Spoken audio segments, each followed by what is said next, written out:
Great show for you today. We are part of the Locked On Network, where you can hear about your team every day and us 5 days a week. This is going to be interesting. The Chiefs have made some changes. We're going to get into those, both what's going on in camp and what's going on in their front office. And we're going to dig into the competition that is maybe the widest right now in terms of how many guys are competing for spots in the wide receiver group. It's going to be a lot of fun. Welcome to Locked On Chiefs. It's the Locked On Podcast Network, your team every day. From the land of the free and the home of the Chiefs, this is the Locked On Chiefs Podcast. Fun is exactly what I want to call this, because every show is fun. And it's also fun to check out Peacock and Williamson, our flagship show that moved over to their own feed. Check them out. Check out other sponsor, Built Bar. You can always get those. And you have a promo code that's down in the show notes as you well. You still have some of those left? I'm impressed. I ration them because my children steal them all. So, I have to hide them around the house. It's just the way that it goes. But we're going to get into a number of things about the Kansas City Chiefs today. I'm Ryan Tracy, the founder of Rogue Analytics, and your host at RGR Football, as well as this show. And I'm Chris Clark. Thank you for listening. We do appreciate it. And, we do have a little bit to talk about. Kansas City made a couple moves on Wednesday. Yeah, a number of things. Like the most interesting things, did you see player movement or just the changes up front? Really just the changes up front. Okay. It looks like they have a bunch of promotions, and obviously all the guys that got promoted are well-deserving, especially the top three in Ryan Poles, Brant Tillis, and Mike Borgonzi. Yeah, and I think that's great. And when you look at comparing, you can tell that Brett Veach is very happy with his staff, as he should be. They've done a heck of a job putting rosters together, especially when you think about some of the things that they've had to do to counteract the big contracts that they have on this team. Now, that's always – yeah, I was going to say that's what Brad Tillis does. And so, he sets the tone by accomplishing some of that cap work, the contract work, obviously. And it's up to these guys, including Mike Borgonzi up at the very top. And he is now the assistant GM officially to Brett Veach. It's up to those guys to squeeze everything in, find talent in the draft and free agency, the UDFA group, especially, that they've been hitting pretty hard the last couple of years in order to make up for those, gaps in the Tetris game that happen alongside of the Chris Joneses and the Patrick Mahomes and the Travis Kelce's and those monster contracts. It takes a village. Does any one person stand out to you with their new title? I mean, Bergonzi, I'm not surprised, because it sounds like but when John Dorsey went away, it was between Brett Veach and Mike Bergonzi for that job. Mm-hmm. I'm not surprised that Veach became the GM because of his past with Reed. So that made a lot of sense. So it makes a lot of sense for Bergonzi to be the assistant GM. And honestly, I could see a situation, and I don't really want to touch on this too much because it's speculation, but I could see a situation where all three of those guys are gone next year. I mean, there could be a big one. I know Ryan Poles was interviewing in Carolina this last year. So was Brant Tillis, I think. Yeah, exactly. And success breeds interest. That's how that works. And yep. Kudos to all of them. Guys that are still working up the chain are the guys that do the bulk of the work, right? They are the day in, day out guys, and they made a bunch of changes to that as well. And I think, again, when you look at the staff as a whole, Brett Veach is very cognizant of treating the kudos that he gets as team kudos. He spreads that out, and he always talks about we as a staff. And yes, there are those guys at the very top, and they are the highest profile. But interesting that Ryan Nutt didn't have much of a change. These are small changes there underneath right. the midsection. Ryan Nutt went from director of football scouting to senior director, as did Tim Terry on the pro personnel side. You say they're small changes, but I'm sure they all came with a pay raise. So absolutely. And when you look around the league, that senior word is important, right? Right, exactly. So, that's really what it comes down to. When you get the title of senior something, it comes with a pay raise. And honestly, you're right. I mean, a lot of these moves maybe don't move the needle, but they're important for the guys to get recognition, and it's important that the team does that. So I'm really happy to see them do that.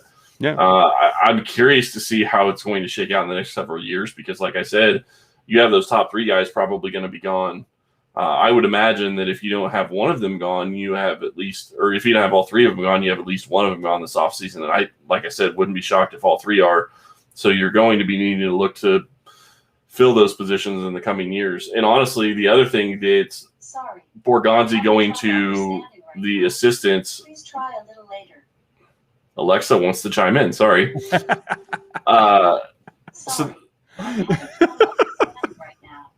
Please try a little later. Let me cover this while you shut that off or something, because, yeah, I mean, you can see all of them moving. One big one for me is Trey Cozio going from what is a national scout spot up to an assistant director role. That's a pretty significant jump. Right. And I think that, again, like you said, when you see guys moving on, that you have to boost from within so that you can fill those roles from within. I think this is a preemptive move.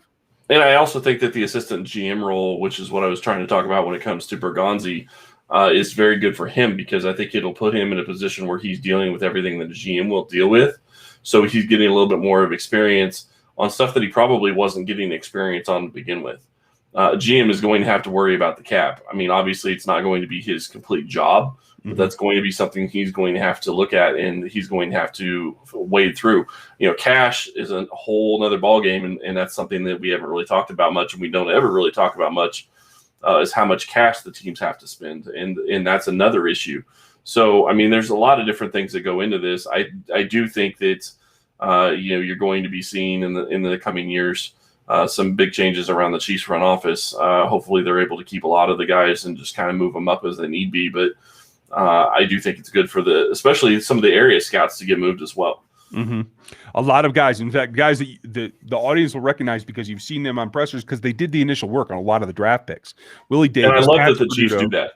Yeah, I do too. Exactly. Willie Davis, Pat Sperduto, Terry Delp, and David Henson all got the senior college scouting executive, which is an interesting one. I haven't seen that around the league very much. That's a boost from area scout, which is how they've been titled that gives you, again, I think Borgonzi, the assistant title, gets him a lot more looks in terms of a GM position. I think these senior executive type roles in personnel give you an opening in terms of not just like scouting director, but other personnel roles. And I think that's great for everybody to move up and out when they have to. And I think the other part of it that it does is it's going to give them the ability to keep some of their guys that maybe they wouldn't have been able to. And I know that sounds silly, but at the same time, if you're giving them a senior, executive type role, you're saying that you really appreciate what they do for your organization. And maybe you're trying to keep them around because you figure you're going to lose other guys and they're going to be moving up into different roles in the near future. So that's also something to be looking at as well. Yeah, it definitely is. And this is an interesting way for them to do it because they have to kind of balance everything. And there's another balance that has to be achieved. And the Chiefs are becoming leaders on that side of it. So we're going to get to that coming up next.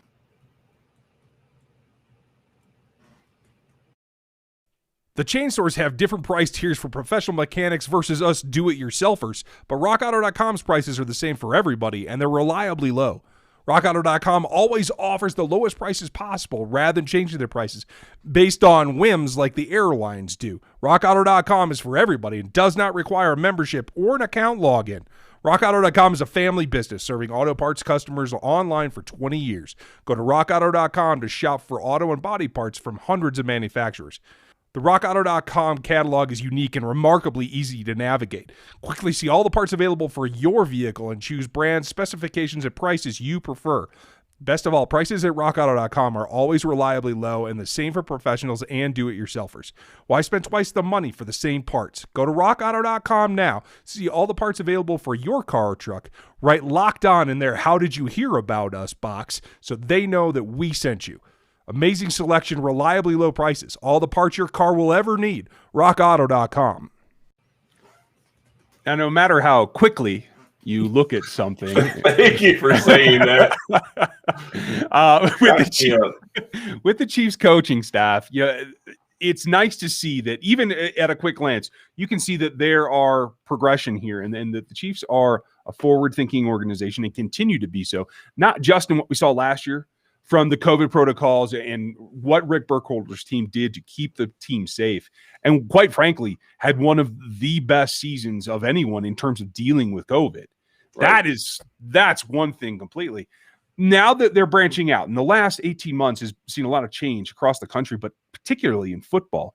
We saw, last month, that they announced that the Bill Walsh Coaching Fellowship is coming through, and Katie Sowers is joining the staff for that part. And I like that move. Yeah, absolutely. And folks know Katie because she got a lot of notoriety when she was coaching with the Niners, and did the Microsoft commercials, right? Yeah, in the Super Bowl. Probably not as happy a memory as the rest of the people she works with today, but yeah, right. That's just the way she doesn't have the Super Bowl ring that she'll be working, that everybody else around her will have. So right, yeah, it's a bit of a challenge, but that's one thing. Another announcement that was made today was that they have extended the concept of bringing more females into the staffs, and that is with the Norma Hunt Training Camp Fellowship. And it's a program. There's interns at camp every year. There's a ton of them, actually, because there's so much work to be done. That's the opportunity for people especially like college students, new grads, that kind of thing, that want to get into the sport. That's a spot to earn your way in with an internship. This looks to be an extension of this. And the whole goal is to provide career opportunities down the line. And so you can kind of spread that out. But it looks like they have 2 fellowship here and I like that they named it Norma Hunt because this is a Chiefs initiative, but again, it can be a model for the rest of the league. I just want to say, you're talking about, go ahead, finish your thought. I want to talk about Norma Hunt though. Yeah, no, absolutely. I just think that not only putting that name on it, I think identifies not just Norma, but the organization as a way to spread this around the league and understand that who's blazing this trail in an effort to spread out and diversify who's contributing to this organization. Right. And I guess really what I want to say about Norma Hunt is obviously she hasn't had the type of ownership that, Clark Hunt has shown. She hasn't been the chairman. She hasn't done any of that kind of stuff. It was always Lamar and it was always Clark. Mm-hmm. But when you're talking about women's initiatives in sports, in the NFL, she's been to every single Super Bowl. Every Super Bowl. That's huge. And honestly, I know it's her just attending, but at the same time, she's known for that fact. Mm-hmm. So I really appreciate, everything that the Hunt family has done for the organization. And by no means am I ever trying to take anything away from Norma Hunt. I'm not saying she hasn't been involved. I'm not trying to say any of that at all whatsoever. I'm just saying she hasn't been the face because it was Lamar and then it became Clark. That's not trying to take away from her. Sorry, go ahead. No, you're absolutely right. And let's be frank, times were different in the 60s when she and Lamar first got into this AFL conglomeration that has now become this sport. So like seeing that evolution all the way to today, I think that's important too. And I like seeing the name on it there because of that. And it's not just normal, grounds or, running errands like some of the interns have had to do in the past. This is specifically outlined as working through salary cap management, working through contract structure and team operations. So that means that Mark Donovan's involved in it as well. So it's not just a front office or just a strength conditioning or a training opportunity. I think that's the big thing, is that it's across the breadth of the organization as well. Right, because you're going into different areas that women generally haven't been. Yeah. Don't get me wrong. You have women in different senior VP roles in different organizations, but you're talking about cap management. Yeah, you still have that some other places. But again, you're going into areas that have been predominantly male for most of the entirety of the NFL. And honestly, like I said, I really appreciate that they're doing this, and I appreciate that they're recognizing Norma Hunt for doing this. But it also means Kansas City is committed to it long term. They're not going to do this for a year. They're not going to make this kind of announcement. And I'm not trying to call it a PR stunt because I don't think that's what it is. But they're not going to do this kind of thing and it'll only be a season or two. This is something that they foresee being their future and in their future. So it's a bigger thing than I think some people may give it credit for. But you're right. It gives them an opportunity in places where generally women aren't. And the future is what it's all about, because you're going to see these people work with what is the biggest group that needs to be wrangled out there on the practice field, the wide receivers, because there's so many of them. We're going to get into what this battle is going to look like coming up next. We've been telling you about Built Bar, the best tasting protein bar on the market, for a while now. Built Bar is the amazing low-calorie, low-sugar, high-protein, high-fiber, amazing tasting protein bar with 100% chocolate on all the bars. And we recognize it's been hard to keep up with the brackets and all the new flavors, but let's remember, when it all comes said and done, there are a couple things that really stand out, like cookies and cream with 17 grams of protein at 130 calories, or almond coconut, which is one of my favorites still. And you can get a serious discount over at BuiltBar.com by using the promo code LOCKED15. You'll get 50% off your next order. That's the promo code LOCKED15 for 15% off at BuiltBar.com. We talked a little bit with Matt Derrick yesterday about some of the position battles, especially in the defense, but it got me reviewing the roster of what the 90 is right now. And let's do this just for fun. This is in alphabetical order. It has nothing to do with depth chart, but Callaway, Dieter, French, Fink, Fortson, Fountain, Hardman, Hill, Kemp, Powell, Pringle, Robinson, Schoen, and Williams. It almost sounds like they need to make all of their wide receivers start with the letter beginning with M or before in the alphabet, right? Because 85% of them seem to. Sorry, I mean nothing about that. Honestly, that is a ton of receivers. And I think it's going to be a deep group of wide receivers as well. The question is how deep does it go? And do you have a legitimate number 2 when you know you have your number 1? Mm-hmm. And you probably have a guy that can run as your number 3 for sure. Mm-hmm. And I'm talking Pringle right now. And I don't know where I'm putting Powell on that list. So, I look at them as having a 1 and a 3 for sure. Obviously, Robinson could play your 4. He could even be a 3 if you really think you want to go that direction. I wouldn't put him there, but it's going to be a mixture of how they're going to run things throughout the entire year. So who knows who's going to be where, but right now, this team is a legitimate number 2 away from having a very, very deep wide receiver class. And honestly, we won't know until you get to training camp if they really have a guy that can step in and be that number 2. Yeah, and we're not talking about target share. We're talking about where they line up, and I assume that you're leaving Hardman at the 3 because he's likely to be in the slot the majority of the time. No, I'm looking at it just from a depth perspective. Like if you're ranking the wide receivers 1 through 6, I don't know that I could put Hardman as number 2. Okay. I mean, by default, I think you could. Pringle, I think I would put above Hardman right now just because he seems to be where he's needed every single time. And that's one of the most important things when it comes to playing in this league is being where you're supposed to be whenever you're supposed to be there. Hardman has more skill than Pringle, but until he releases all of the other things that are keeping him from really ascending in his role, I don't see that you can really call him a straight number 2. Now, the other side of it is honestly, a number 2 wide receiver in this organization is really going to be like your 3rd receiving threat. Mm-hmm. So just know that up front. So clearly Hill is Hill. He's out top. Yep. So right now you see it as the next 3 being Pringle, Hardman, Robinson, correct? Right. The question becomes then, because like you said, you don't know who 2's going to be. Like those guys are going to be fighting for it.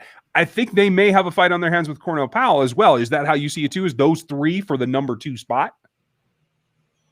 I don't really think Robinson can be in that spot personally, just because he's had so many chances to get to that level and he hasn't. And the same really could be said for Pringle. Mm-hmm. Although the thing I would argue on when it comes to Pringle is Pringle hasn't had an opportunity when Watkins really wasn't here. He was very new when Watkins came to Kansas City. Robinson had already been here, so that's kind of where I'm coming from in that regard. But now without Watkins here, Pringle has the opportunity to step into that role. The question is he going to be able to take advantage of it, and can he take a big step forward? Because he's going to have to if they're going to be successful on offense. And honestly, you're right. When it comes down to it, it doesn't really matter who your number 2 is.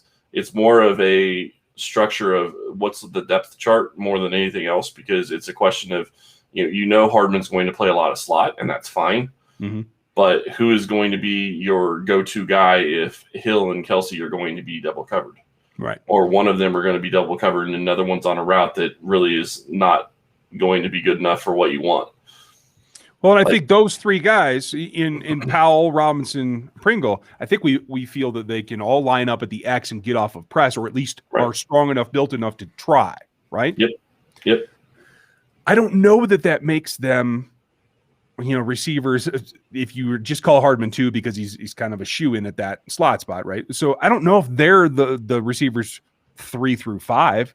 I don't know if somebody is going to jump whoever loses that battle, because I think there's some interesting guys beyond that. And from what we hear about who's getting reps at practice, it becomes, can Powell keep himself at the 5 spot? I think right now that'd be my guess. He's probably lower down. How do you feel about where Powell is in that mix? I think he's probably there right now. I do think that training camp is going to be big for him, and it could be big for all the wide receivers, honestly. I mean, that's really what it's going to come down to, is who's able to beat the press when the pads come on. Mm-hmm. I mean, you can do all this stuff with, no pads and no real coverage and no bump and run and all that. But until you can do it on the practice field or in a game situation, it's not really going to matter. So, we've had, and we continue to have every single year, guys that we really like, and hopefully that they can develop and think, okay, well, they're doing great in training camp, so they'll do well this season. That doesn't always come to pass. Yeah. So that's something that you're going to have to look at and say, okay, is it something that they're going to be able to do in a game? And honestly, at least we have preseason games this year, so we can use that to judge some of these guys to get an idea. Although Kansas City is going to play very vanilla like they always do in the preseason, so you're only going to get a little smidge of an idea. Yeah. Well, and in this case, with this kind of battle, it's like a 3-way to see who lines up as pretty much a starter week 1. You need a lot of reps to evaluate that, in my opinion. But it does make it clear to me is the experience of Robinson and Pringle get them on this roster. I don't see a way that they really lose out. I could be wrong, but I see them as having roster spots. I think Powell, and being the draft selection, I think that gives him a spot. We're 5 deep already. And normally, traditionally, the Chiefs have kept 6, and that 6 guys got to be special teamer.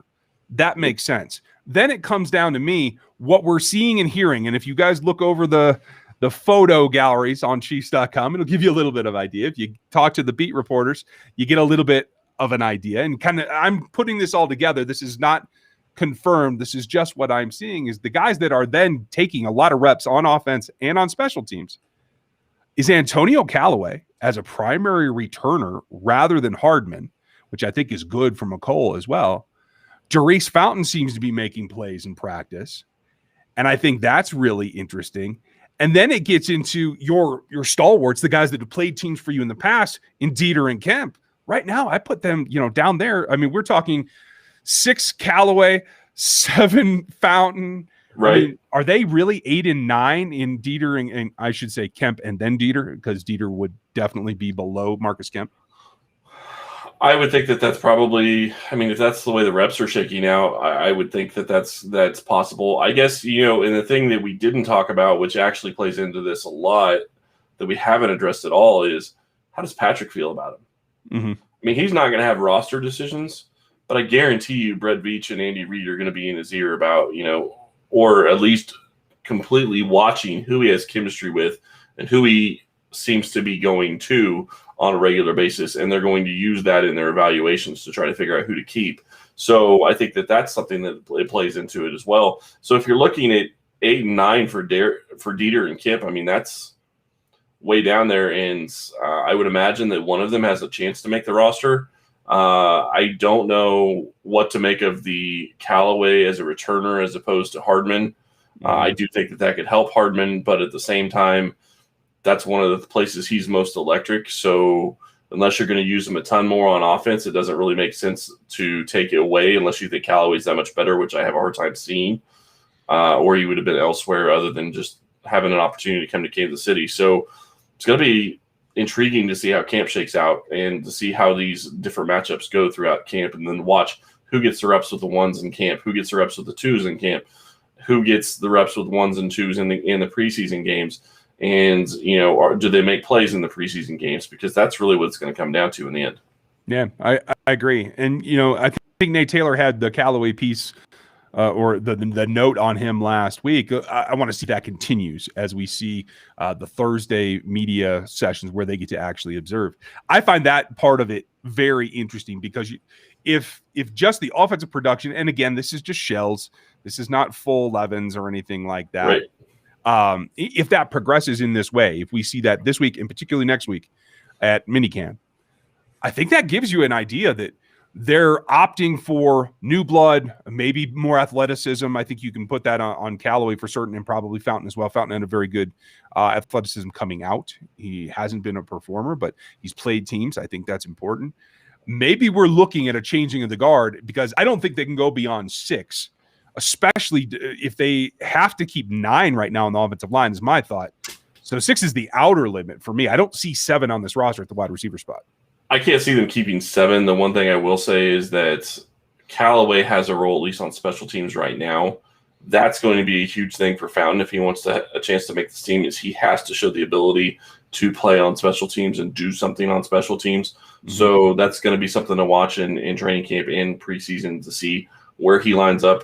One of the keys, as it is every year when you're watching preseason games, watch who's on your starting unit of your 4 core special teams.